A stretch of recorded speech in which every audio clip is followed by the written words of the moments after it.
دولت والا وظیفہ۔ اتنی دولت آئے گی کہ خوشی کے مارے جھومتے پھرو گے۔ گھر میں ہر جگہ دولت ہی دولت بکھری پڑی ہوگی۔ حضرت علی رضی اللہ تعالی عنہ کا فرمان ہے، اگر کوئی تم سے جلتا ہے تو بجائے غصہ ہونے کے ان کے جلن کی قدر کرو، کیونکہ یہی وہ لوگ ہیں جو تمہیں خود سے بہتر سمجھتے ہیں۔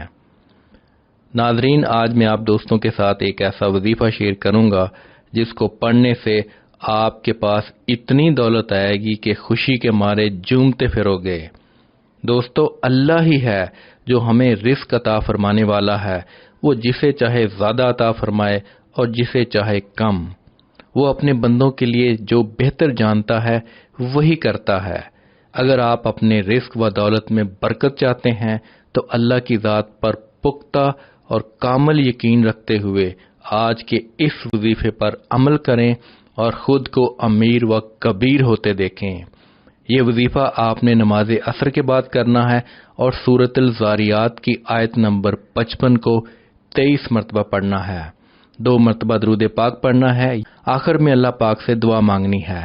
اس عمل کو 7 روز تک کرنا ہے۔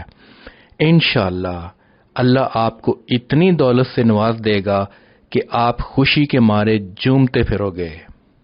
آپ کے گھر میں ہر جگہ دولت ہی دولت بکھری پڑی ہوگی۔ اگر آپ اپنے لیے دعا مانگنے سے پہلے دوسروں کے لیے دعا مانگیں گے تو انشاءاللہ آپ کی دعا ضرور قبول ہوگی۔ اس وظیفہ کی اجازت کے لیے کامنٹ سیکشن میں بے شک لکھیں۔ وظیفہ کرنے سے پہلے کچھ صدقہ و خیرات کر لیا کریں۔ اگر نہیں کر سکتے تو کم از کم لائک اور شیئر کر کے صدقہ جاریہ میں اپنا حصہ ڈالیں۔ جس نے وظیفہ کے لیے کامنٹ کر دیا ہے ان سب کو اجازت ہے۔